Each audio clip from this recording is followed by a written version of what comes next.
Whenever the Americans or the Europeans criticize Russia over the events in Ukraine, many things come to mind. The war in Iraq, the destruction of that country, all illegal. The dirty war in Afghanistan, where the Americans helped create Al-Qaeda and other extremists. The dirty war in Syria, where the Americans, NATO, and their regional allies helped create ISIS and the menace of extremism in that part of the world. And of course, there's Yemen, the genocide which NATO was very much a part of. Venezuela, the sanctions, targeting ordinary citizens, Cuba.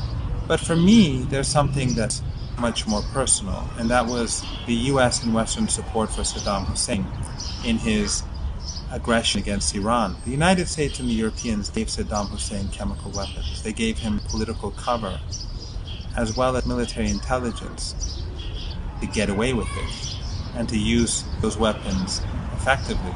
In this cemetery, there are a lot of young men who were killed as a result of chemical weapons, and perhaps women too.